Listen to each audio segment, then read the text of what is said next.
Hello everyone, कैसे हैं आप लोग। आज हम करेंगे पाठ 12, जब मुझको सांप ने काटा। तो आइए हम शुरू करते हैं। जब मुझको सांप ने काटा। एक दिन मैंने अपने अहाते में एक छोटा सा सांप रेंगते देखा। वह धीरे धीरे रेंग रहा था। मुझको देखते ही वह भागा और वहीं पर पड़े हुए नारियल के एक खोल में घुसकर छिप गया। मैंने पत्थर का एक टुकड़ा उठाया और उससे नारियल के खोल का मुंह बंद कर दिया। उसे लेकर मैं नानी के पास दौड़ गया।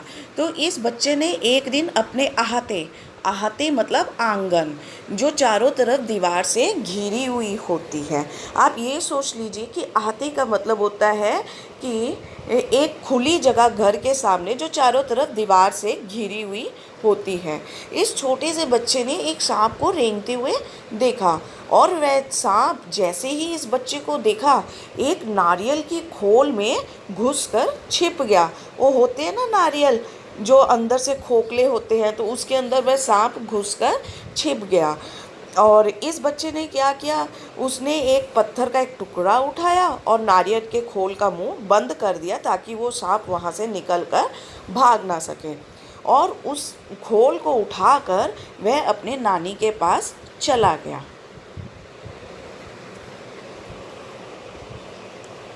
मैंने कहा, देखो मैंने सांप पकड़ा है। नानी चीख उठी, सांप!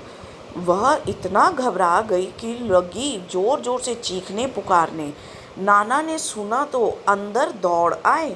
जब उन्हें पता चला कि नारियल के खोल के अंदर सांप है, तो उन्होंने मेरे हाथ से उसे छीनकर दूर फेंक दिया। नन्हा सा बाहर निकल आया और रेंगता हुआ पास की झाड़ी में गायब हो गया। तो ये बच्चा जब वो खोल उठाकर अपनी नानी के पास गया और नानी को बताया कि उसने सांप पकड़ रखा है, तो नानी घबरा कर सांप सांप चिल्लाने लगी और चीखने पुकारने लगी। और नानी की आवाज़ सुनकर नाना जब दौड़ कर आए तो उन्होंने नारियल के खोल को पकड़कर दूर फेंक दिया।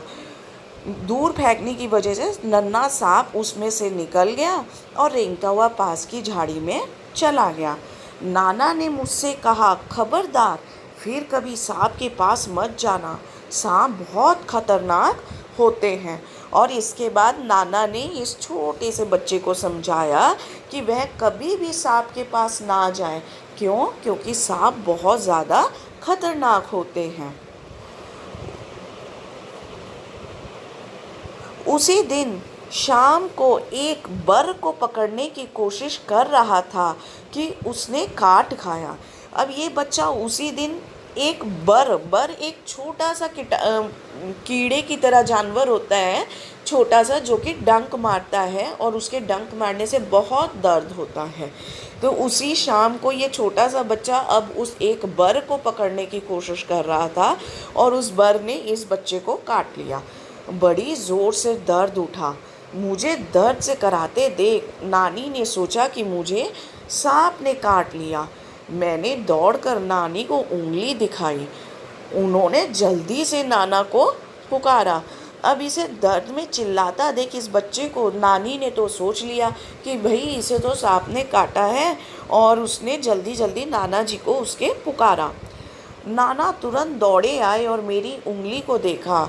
जहाँ बर ने काटा था वहाँ नीला निशान पड़ गया था। वह चट मुझे गोद में उठाकर बाहर भागे। तो तुरंत नाना जी दौड़े दौड़े आए और उन्होंने उंगली को देखा।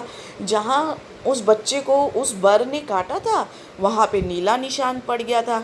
वह फटाफट उस बच्चे को गोद में उठाए और बाहर की तरफ भागे। बाग और धान के खेतों को पार करके भागते भागते वह अपने घर से दूर एक छोटी सी झोपड़ी के सामने जाकर रुके।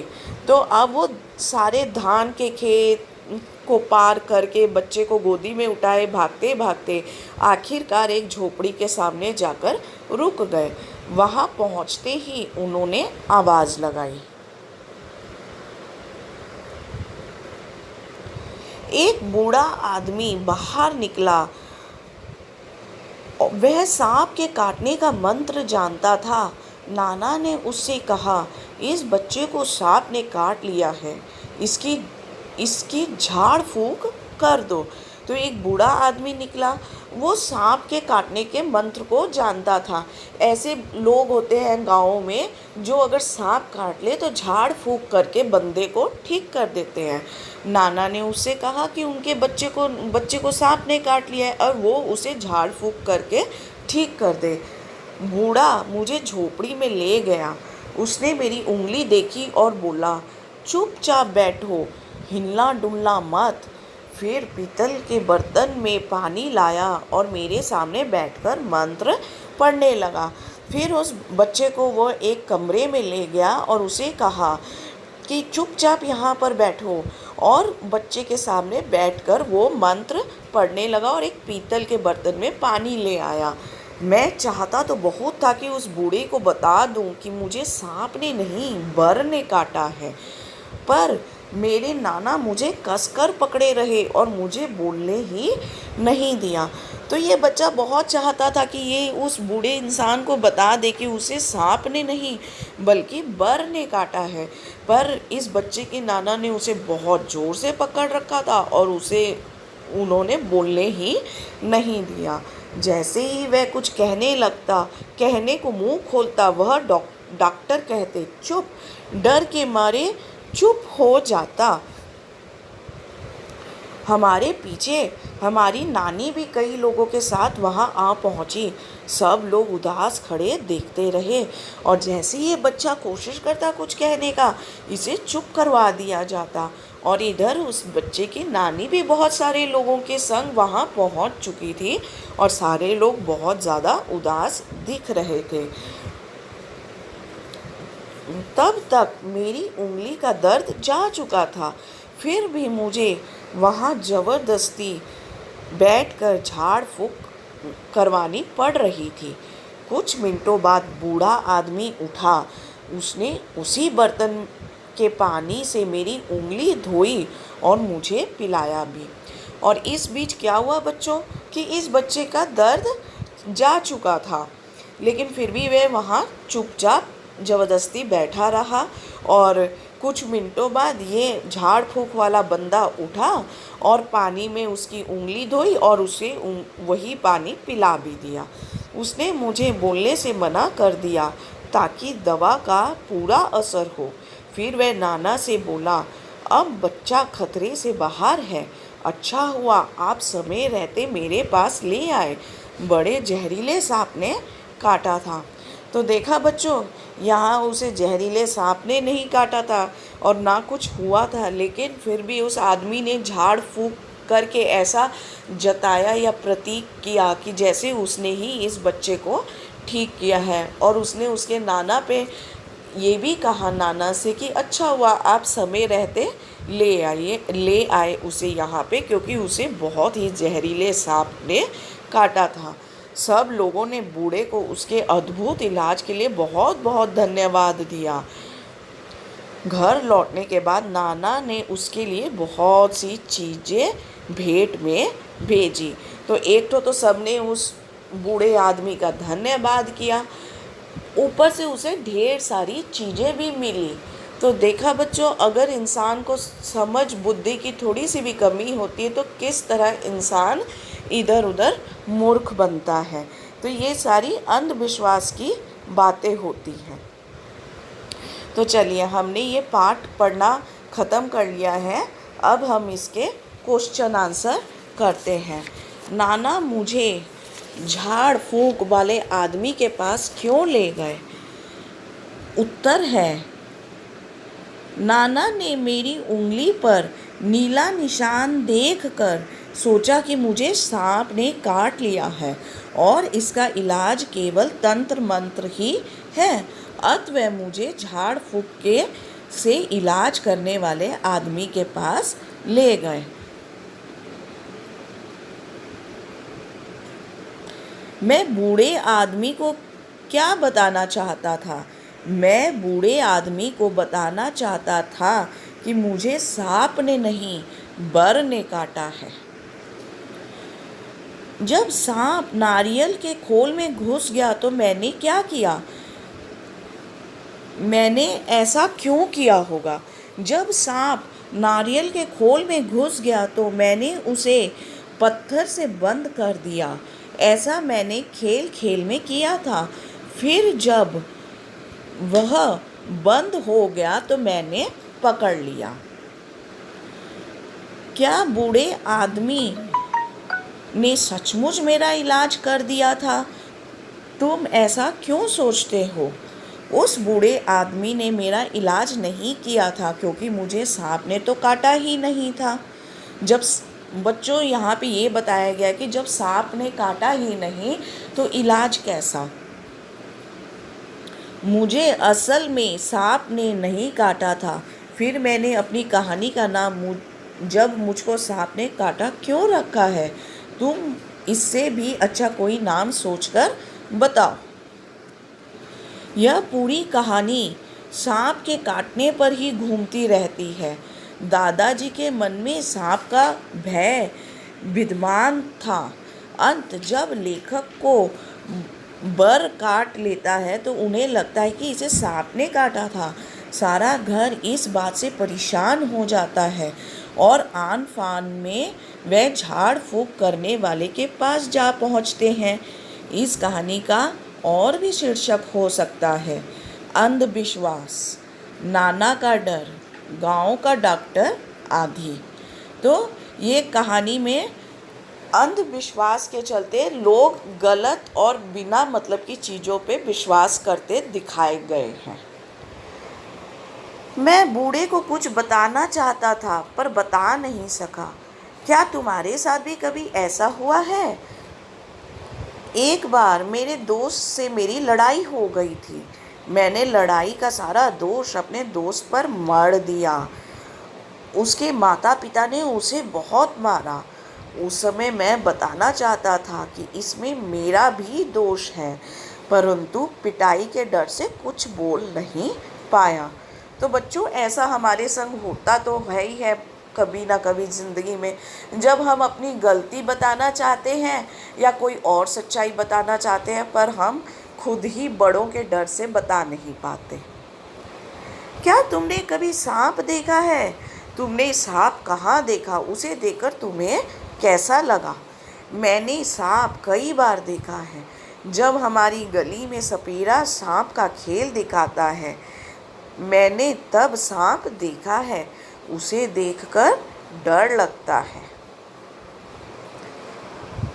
अपने घर पर पूछो कि अगर किसी को सांप काट ले तो वह क्या करेंगे?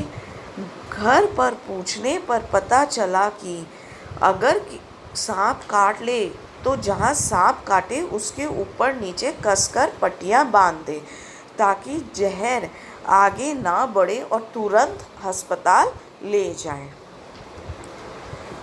तो बच्चों, इससे हम क्या सीखते हैं इस पाठ में कि सांप का इलाज किसी झाड़ फूंक वाले के पास नहीं होता, बल्कि सांप के काटने का भी इलाज किसी डॉक्टर के पास ही होता है और उसे करवाने के लिए हमें किसी अस्पताल में ही जाना चाहिए।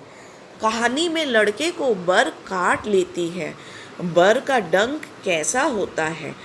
कुछ और कीड़े जंतुओं का नाम लिखो जो डंक मारते हैं। तो हमें कौन कौन से कीड़े डंक मार सकते हैं? मधुमक्खी, मच्छर, ततैया और बिच्छू। ये सारे जानवर हमें डंक मारते हैं और इनसे हमें बहुत ज़्यादा बच के रहना चाहिए। तुम क्या करोगी अगर तुम्हें या तुम्हारे आसपास किसी को बर काट ले? आइए देखते हैं हम क्या कर सकते हैं। किसी लोहे की चीज़ को घिस कर लगा दे या उस पर रगड़ दे, इससे डंक निकल जाता है। यदि नौसाधार हो तो वो भी लगा सकते हैं। तुरंत डॉक्टर के पास तुरंत डॉक्टर के पास आप चले जाएं। किसी को चोट लग जाए, प्रश्न ख।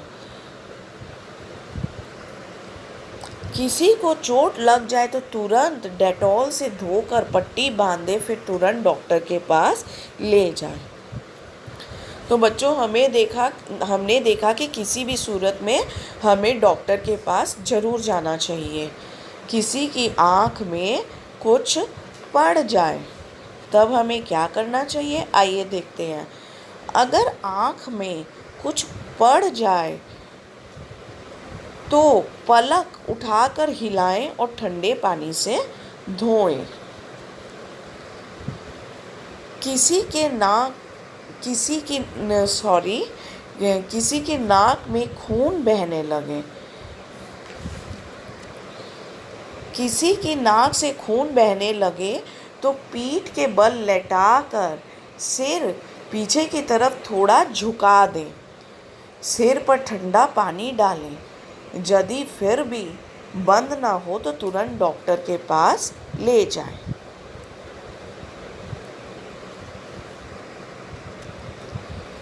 नारियल के खोल जैसी और कौन सी चीज़ों में सांप छिप सकता है? सांप आंगन में पड़े टूटे फूटे बर्तन, खिलौने, मिट्टी के घड़ोली, पेड़ की खो, झाड़ियों, पत्तियों की ढेरी इत्यादि में छिप सकता है। वह खोल अहाते में कैसे पहुंचा होगा? नारियल निकालकर खोल वहीं फेंक दिया गया होगा। नीचे कुछ शब्द दिए गए हैं। उन शब्दों में से कुछ शब्द घर से संबंधित हैं, उन पर घेरा लगाओ। तो आइए देखते हैं कौन कौन से शब्द हैं। अहाता, आंगन, बरामदा, जीना, अटारी।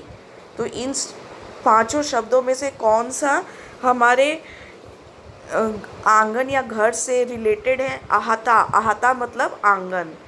आंगन, आंगन मतलब जो सामने की खुली जगह होती है। बरामदा और अटारी।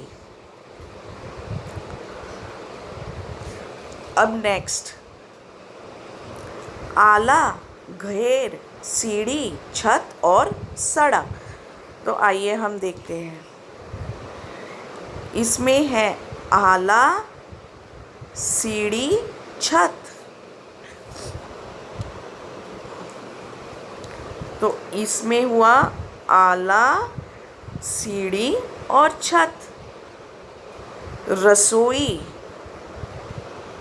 रसोई, छज्जा, दालान, अस्तबल, रहट। तो आइए देखते हैं इनमें से कौन कौन से हमारे घर का हिस्सा है। इनमें है रसोई, छज्जा और दालान।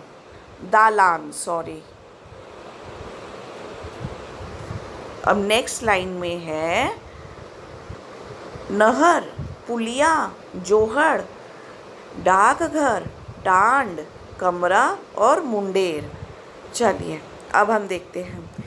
इसमें है टांड, जो परछत्ती सी बनी होती है ना हमारे घरों के अंदर, कमरा, और एक है मुंडेर। तो कौन कौन से हमारे घर के अंदर हमारे घर के हिस्सा होते हैं? अहाता, आंगन, बरामदा, अटारी, आला, सीढ़ी, छत, रसोई, छज्जा, दालान,